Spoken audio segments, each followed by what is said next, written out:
As a personal trainer, honestly, I needed a more complete solution for my clients, so that was what attracted me to it, that it was more of a solution to help them change from the inside out. I love the philosophy behind all of it.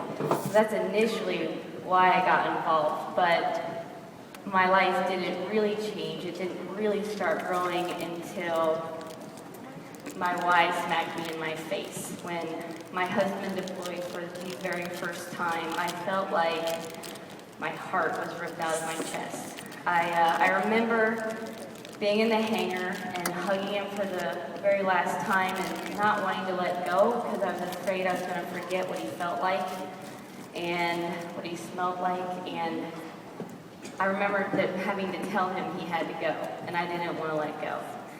And watching my 4-year-old son in his cute little flight suit, watching his dad taxi off, and I was watching from the side, and it's like time was frozen.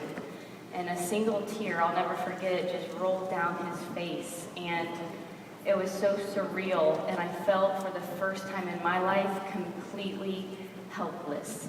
He was in so much pain. I remember driving home, and a 30-minute drive felt like an eternity because those little sobs coming from the back seat, the uncontrollable sobs, there's nothing I could do.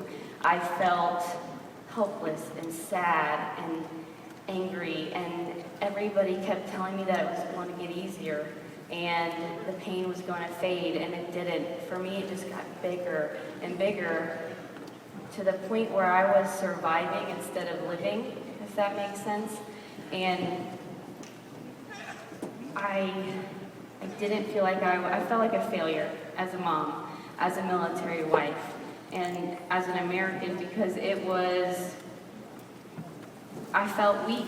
People kept telling me to stay strong, and I felt the weakest I have ever felt in my life because I couldn't keep it together for my family and for him. And while we are so blessed, you guys, to have these families that sacrifice so much for us and are so selfless and give up so much, I knew deep down in my heart that it's not what I wanted for our family. It's not what I wanted for myself, and as selfish as that sounds, I knew he didn't want it either.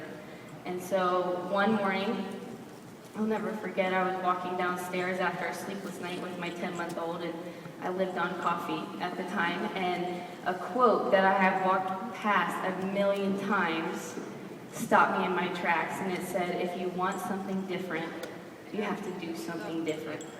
And it was at that moment that I made that decision to do something different. I had this amazing opportunity at my fingertips that I was failing to see the potential in.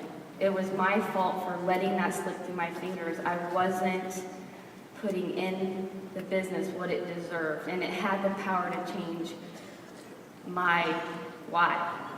And so from that day forward, I got up a little earlier. I stayed up a little later. I stepped outside my comfort zone. I remember very vividly loading the kids into the car because I just had to get back to my hometown. You know, I had a million excuses. You had two at this time, too. I had 2 kids. I loaded up, 10-month-old, a 4-year-old, a dog, and I had a million excuses why I shouldn't be going back to Ohio to see Janelle Sommers, Tommy Migrant, and Tracy Morrow were speaking. And I knew I had to get there if I wanted to grow. And so I drove 12 hours with a baby that cried for 9 of the 12 hours. But I knew I had to get there, and that's what I did. It caused me to throw my excuses out the window and to slowly grow. And because of that decision 2.5 years ago to do something different, that I deserved something different, I've built an amazing team that has picked me up when I've fallen, that has got me through 2 deployments, that was there for me when I gave birth to a little baby boy by myself. We have paid off $100,000 in debt because of it. We have no debt. We just weren't up here yesterday because You didn't submit the application. Exactly. If I would have given it to my assistant, it would have got done probably, but I didn't. And 2.5 years ago, he told me, I asked him, what do I need to do to create the financial security for you so you feel like you can step away from the Marine Corps? And he said, you just have to match my salary. Easy, right? Well, just last week, I quadrupled his salary.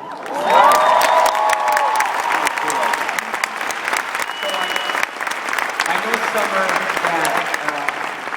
that it was just back at Disney. We were at Disney, and you qualified to go to Disney, and Chad was supposed to be home the week before, and I remember getting a phone call. It was one of those kind of gut-wrenching phone calls, even for us, where it was, you know what, you weren't going to come to Disney because Chad was going to be home, and then it was that phone call that said, Chad's not coming home now for another week or so, so can we come to Disney? And we got you to Disney. But your dream has been to get Chad home, and I think one of the treats this morning we'd like to do is not only is Chad home right now, but we'd like to have him join us on stage. So ladies and gentlemen, would you please help us welcome Captain Chad Tucker of the U.S. Marine Corps.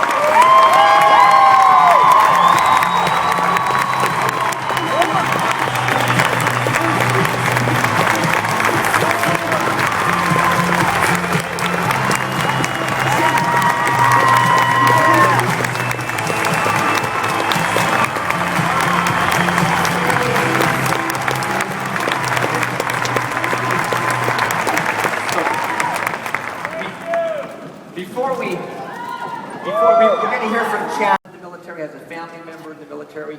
We'd like to have you stand, and we'd like, as a group, to recognize you for your service.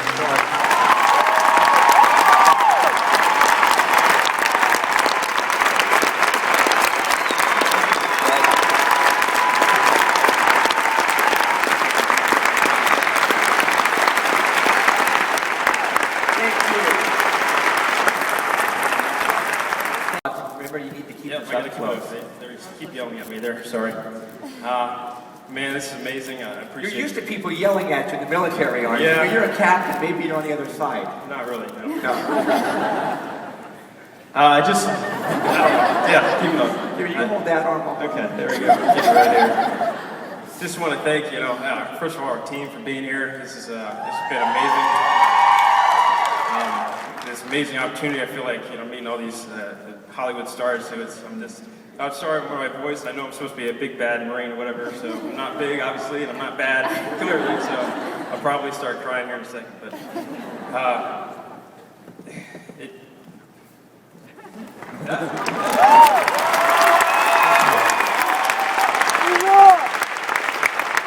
what Sommer has done for us, I can't really too well put it into words, but just kind of paint the picture for you. There's nothing quite like seeing the picture that Sommer describes of your little boy. I can't even look at the picture. I plugged my ears in the back there so I didn't listen to the story because I can't take it.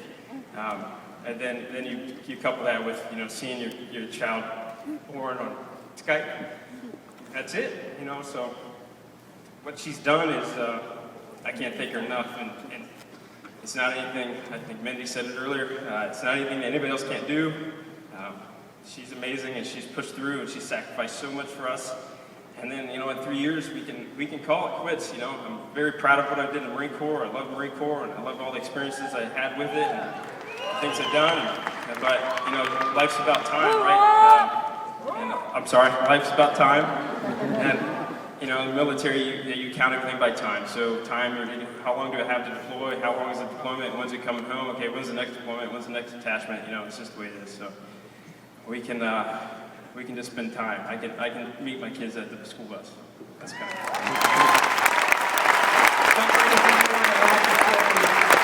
Before we wrap it up? I think if you find that why that you're willing to fight for, all the sacrifices will fly out the window. And that's when you can really change your life. Find the why that you're worth fighting for, way past the surface, and really, really fight for that why. All right, well spoken. Ladies and gentlemen, Chad and Sommer Tucker, thank you so much.